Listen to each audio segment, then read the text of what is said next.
23장 또 다른 어두움의 거래 동성애 2부. 그러므로 하나님께서 그들의 마음의 정욕대로 더러움에 내버려 두사 그들의 몸을 서로 욕되게 하게 하셨으니 이는 그들이 하나님의 진리를 거짓 것으로 바꾸어 피조물을 조물주보다 더 경배하고 섬김이라. 주는 곧 영원히 찬송할 이시로다. 아멘. 이 때문에 하나님께 그들을 부끄러운 욕심에 내버려 두셨으니 곧 그들의 여자들도 순리대로 쓸 것을 바꾸어 영리로 쓰며 그와 같이 남자들도 순리대로 여자 쓰기를 버리고 서로 향하여 음욕이 불릴 듯하며 남자가 남자와 더불어 부끄러운 일을 행하며 그들의 그릇 때문에 상당한 보응을 그들 자신이 받았느니라. 또한 그들이 마음에 하나님 두기를 싫어하며 하나님께서 그들을 그 상실한 마음대로 내버려 두사 합당하지 못한 일을 하게 하였으니. 로마서 1장 24절에서 28절 말씀. 중심에 계신 하나님 보기.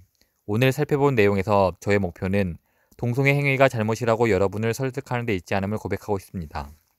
동성애 행위는 명백히 잘못입니다. 하지만 그 사실을 믿는다고 해서 그리스도인이 되는 것은 아닙니다. 옳지 않는 것이 무엇인지 다 알더라도 자기 목숨을 잃는다면 그에게 무슨 유익이 되겠습니까? 저의 목표는 동성애든 이성애든 이 세상에 온갖 성적 무질서가 존재한다는 사실을 두고 여러분을 설득하는 것 그 이상입니다. 제 목표는 현실을 보는 여러분의 시각을 바꾸는 것이고 하나님의 영광을 제자리인 중심으로 다시 돌려놓는 것입니다. 그것은 마치 하나님의 영광을 성이라는 태양계의 중심에 자리한 태양으로 인식시켜서 우리의 욕망으로 이루어진 행성들이 적절한 질서를 따라 하나님의 영광이라는 태양 주위를 공존할 수 있도록 잡아주는 역할을 하게 하는 것입니다. 만일 인간이 그 태양을 인간이 만든 위성으로 바꿔버리면 모든 행성이 제각각 궤도를 벗어나 망각 속으로 사라지고 맙니다. 지난주에 언급했던 와이오몽주 레러미 대학에서 벌어진 동성애자 매튜 세퍼드 피살 사건은 하나님의 영광이 중심이었던 것을 자기 중심의 인공위성으로 바꾼 사람들이 저지른 사건입니다. 하나님 대신 자기를 높이고 독단적으로 결정을 내리면 욕망의 행성이 정상 궤도를 돌도록 붙잡아둘 수 없습니다. 저는 그 사실을 로마서 1장 28, 29절에서 배웠습니다. 함께 보시겠습니다.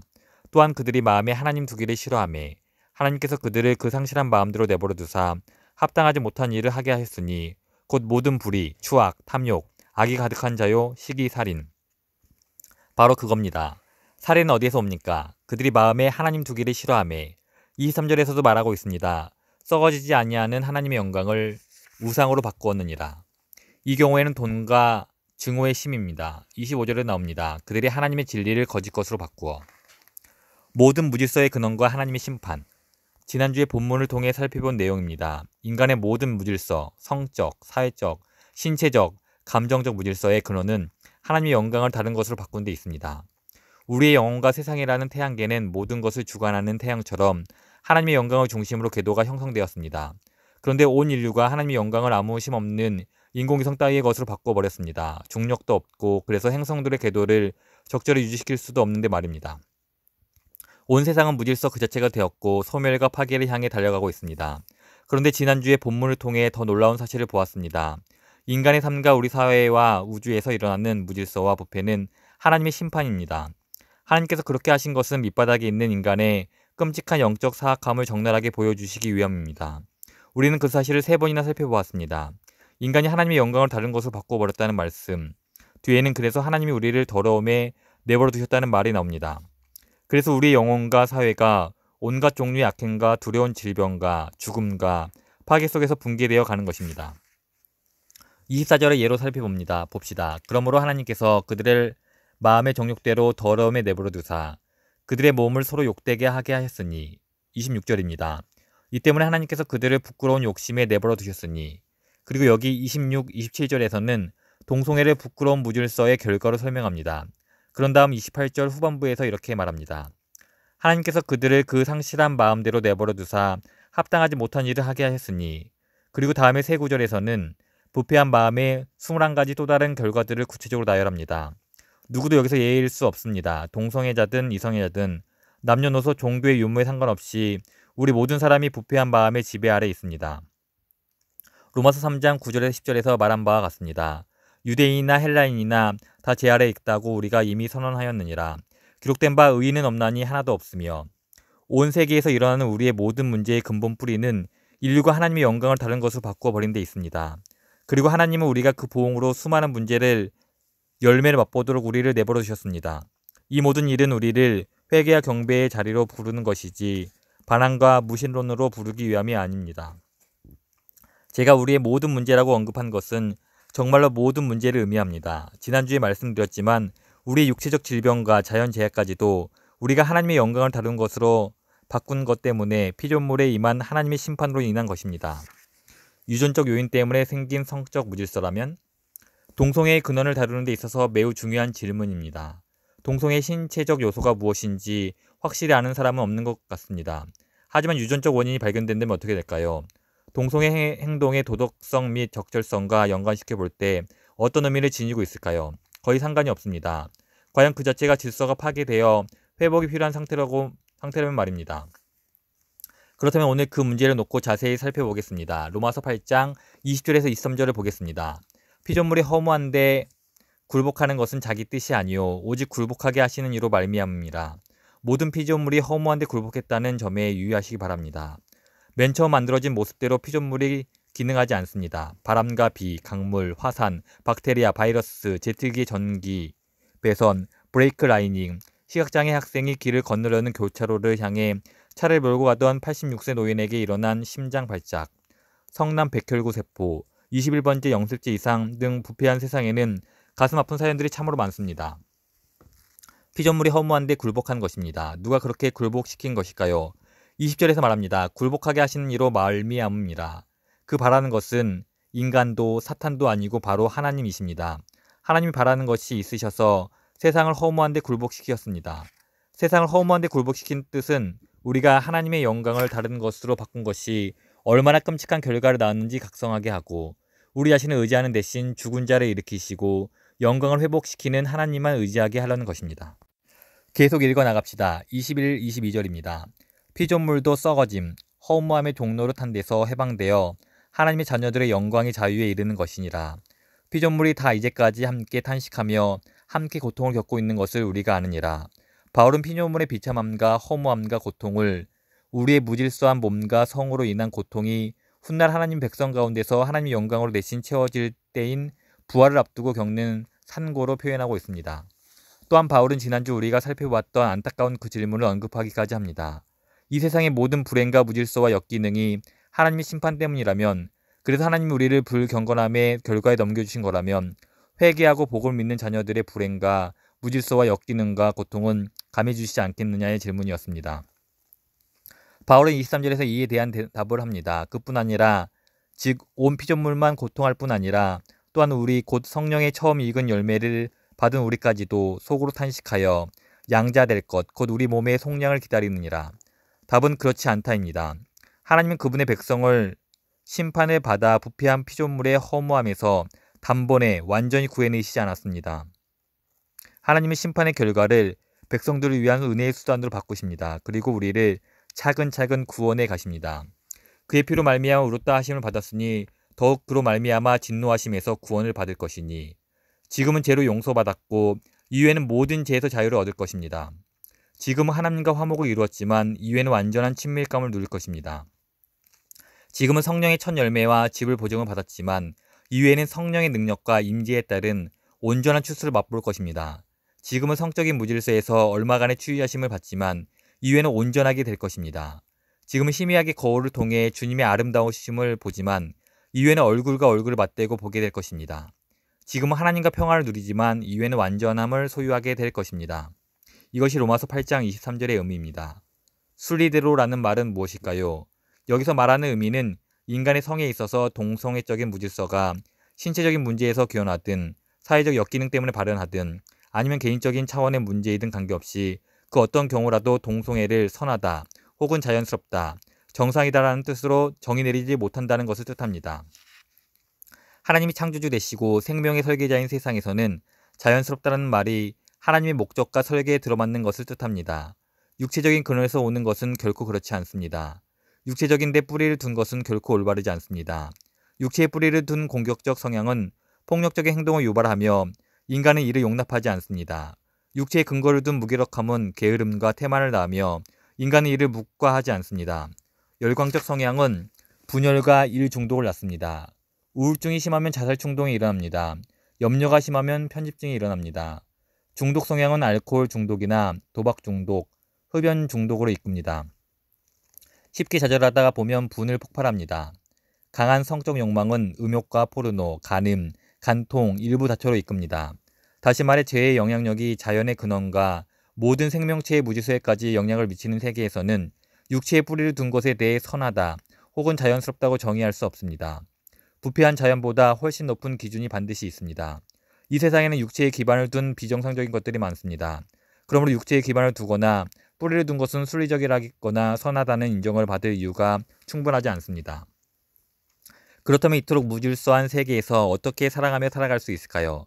지나치게 단순하며 선택적으로 보일 수 있는 위험이 있지만 저는 동성애의 개인적, 가정적, 사회적 측면에 관해 성경적인 관점으로 간략히 조언해 드리고자 합니다.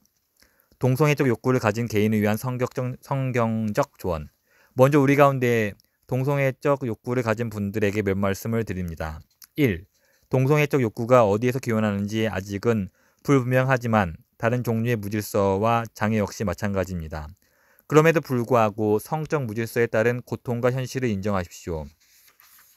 여러분에게 있는 성적 혼란을 하나님이 부여한 개인의 정체성으로 정의 내리지 마시기 바랍니다. 2.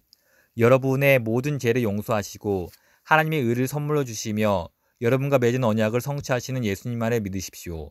자신의 죄와 성공적으로 싸울 수 있는 죄인은 오직 의롭다는 인정을 받은 죄인 뿐입니다. 다시 말해 여러분은 그분과의 관계를 얻고자 성적인 죄와 싸우는 것이 아니라 관계에서 오는 힘으로 성적인 죄와 싸웁니다. 3. 하나님의 영광을 여러분의 가장 귀한 보화이자 삶의 중심으로 삼고 여러분의 삶의 모든 순서를 재구성하기 시작하십시오. 다른 모든 죄와 마찬가지로 동성애라는 죄는 하나님의 영광을 다른 것으로 바꾼 결과로 드러난 것입니다. 따라서 하나님의 영광을 태양계의 태양처럼 내 영혼의 중심 자리로 회복시키면 욕망이란 행성들은 하나님이 부여하신 제각각의 궤도로 돌아가기 시작할 것입니다. 4. 하나님의 성령의 힘으로 거룩한 삶을 살기로 결정하십시오. 혹 필요하다면 독신 생활을 하되 하나님이 지금 나를 고쳐주시지 않는다면 장차 올 시에는 나를 고치실 것이고 인내하며 순결하게 지냈던 모든 것이 결국 가치가 있을 것이라고 확신을 품고 지내시기 바랍니다. 우리 베들레헴 교회의 모든 독신자들, 기혼자들 역시에게 순결에 대한 열망을 하나님께서 부어주시길 바랍니다. 5. 이성이든 동성이든 건전한 친구 관계를 맺되 특히 그룹으로 만나시기 바랍니다. 이런 일이 일어날 수 있도록 교회가 그 역할을 감당해야 한다는 부담감이 매우 큽니다. 하지만 교회는 이런 일에 그다지 익숙하지 않습니다. 따라서 저는 여러분들, 특별히 가족들에게 교회 밖으로 나가 여러 사람들, 특히 미혼자들과 만나 식사도 하고 모임도 가지라고 부탁드립니다. 두 사람만 만나기보다는 그룹 단위로 만나는 것이 성적이지 않은 건전한 우정을 쌓을 수 있는 좋은 기회가 됩니다. 6. 굳이 여러분에게 말할 필요도 없겠지만 우리가 사는 이 지역에는 아웃포스트와 같은 사역기관이 있어서 교회에서 해줄 수 있는 것보다 훨씬 깊은 이해를 갖고 여러분을 위해 성경적 상담을 해주고 통찰력과 경험과 격려를 나눌 수 있으리라 봅니다. 하나님이 여러분의 삶을 위해 사용할 수 있는 단체인 것 같습니다. 7. 조 헬리트, 동성애와 에이즈로 시한부 선고를 받았으나 회복함, 형제가 한 것처럼 진리 안에서 용기를 가지고 궁휼한 마음으로 서기 바랍니다. 그리고 인간의 성을 향한 하나님의 목적을 붙들기 바랍니다. 인간의 성은 교회를 향한 그리스도의 사랑이 남녀 간의 결혼이라는 언약을 통해 극적으로 예시된 것이기 때문입니다. 부모들을 위한 성경적 조언. 이번에는 부모님들에게 몇 말씀 드리고 싶습니다. 1. 그리스도인 부모로서 우리에게는 자녀가 죽음을 맞는 것보다 정상적으로 살아가지 못하는 모습을 보는 것이 더욱 가슴 아픕니다. 대체로 죽음에 대해서는 죄책감과 패배감과 수치심이 강하게 수반되지 않기 때문입니다. 이러한 감정이 과연 얼마나 적절한지는 정확히 파악하기 어렵습니다. 부모들이 붙들 수 있는 한 가지 소망은 복음입니다. 우리가 무슨 잘못을 했든 우리의 것이 아닌 의로움을 얻기 위해 그리스도를 믿으면 사함을 받기 때문입니다. 2. 혹시 부모로서 자신에게 잘못이 있음을 알게 된다면 자녀에게 이를 고백하고 용서를 빌어야 합니다. 3. 우리 손으로 키운 자녀가 동성애적 욕구를 지닌 사람이 되었다면 그 자녀를 위해 사랑으로 기도하고 자녀가 귀를 열어 들을 수 있을 때 성경의 진리를 말해줄 수 있어야 합니다. 4. 자녀가 계속 그런 삶을 살려고 한다면 교회의 협조 아래 그들이 얼마나 심각하고 복잡하고 고통스러운 동성애 문제에 연루되어 있는지에 관해 성경을 공부하고 상담을 받아야 합니다. 5. 아직 자녀가 어리거나 조만간 뭘 알만한 때가 될 시기에 있는 부모라면 반드시 아셔야 할 것이 있습니다. 자녀들의 건전한 성은 부모의 건전한 관심과 가르침과 어루만짐과 사랑에 달려있다는 사실입니다. 특히 여러 아버지들께 말씀드립니다. 남자아이든 여자아이든 건전한 성에 대한 개념은 강하고 사랑 많고 경건한 남성상에서 비롯됩니다. 물론 여성상도 중요합니다만 남성상의 영향이 더 큽니다. 성경적으로나 경험적으로나 정신적으로 볼 때 어린 소년, 소녀들의 정상적인 성적 발달에 있어서의 아버지 혹은 중요한 남성의 역할이 가장 중요합니다. 대체 무엇이 정상적이고 건전한 성이냐? 남자아이는 여자가 아니라 남자가 되도록 성장하고 여자아이는 남자가 아닌 여자로 성장하는 것이 대체 무슨 의미가 있느냐고 반문한다면 다시 한번 깊이 생각해 보라고 말씀드리고 싶습니다. 그에 관해서는 저의 책 남자와 여자 무엇이 다른가에서 최선을 다해 설명해 두었습니다. 사랑 안에서 진리를 말하다. 마지막으로 동성애를 둘러싼 여러 가지 사회적 사안들, 동성애자들의 결혼, 동거, 구직, 자녀 양육, 입양, 교육, 다양성, 훈련, 다문화주의 등에 관해 짧게 언급하려고 합니다. 이들 각 사안마다 진지한 성찰이 필요합니다. 이에 대한 답이 쉽지 않기 때문입니다. 저는 여러분들 모두 이 문제에 관해 생각하고 연구하고 기도하고 토의해보길 부탁드립니다. 우리 같은 민주적 입헌 정부 사회에서는 어떤 식으로 가치를 결정하는지 또 이러한 가치에 맞는 법을 어떤 식으로 제정하는지 삶, 자유, 그리고 행복의 추구라는 결코 양보할 수 없는 권리를 어떤 식으로 보존하는지 그리고 한편으로는 다수자들의 파괴적 행동이나 적개심으로부터 소수자들을 어떻게 보호할 수 있는지를 연구해 보기 바랍니다. 이는 결코 쉬운 문제들이 아니기에 정말 최선의 심사숙고가 필요하며 정치 구호나 요란한 슬로건으로 사용되어서는 안 됩니다. 여기서 한 가지 지침을 드리며 마무리 지을까 합니다. 제가 드리는 지침은 이것입니다. 잘못된 행동을 정상인 것으로 말하고 잘못된 행위를 칭찬하며 옳지 못한 행위에서 다시 돌아오려는 시도를 무력화시키게 되면 결국 각 개인에게 독이 될 뿐 아니라 사회를 파괴하게 됩니다. 예를 드리겠습니다. 동성애를 정상화하고 칭송하게 되면 장기적으로 사회를 보존하는 데 있어 필수적인 이성의 결혼과 자녀 양육이란 사회적 기준까지 크게 약화시키고 맙니다. 다음의 말로 마무리 짓겠습니다. 하나님은 선거에서 이기라고 우리를 부르신 것이 아니라 사람들의 영혼과 마음과 생각을 얻으라고 부르셨습니다. 국회를 평정하라고 부르신 것이 아니라 복음을 전하라고 부르셨습니다. 안전하게 살라고 부르신 것이 아니라 진리를 말하라고 부르셨습니다. 갈등을 회피하라고 부르신 것이 아니라 모든 사람을 사랑하라고 부르셨습니다. 따라서 사랑 안에서 진리를 말씀하시기 바랍니다. 모든 것의 근원을 하나님께 두시기 바랍니다. 하나님의 영광을 여러분의 영혼 중심에 두어서 모든 욕망의 행성들을 본래에 적합한 궤도로 견인할 수 있게 되기를 바랍니다.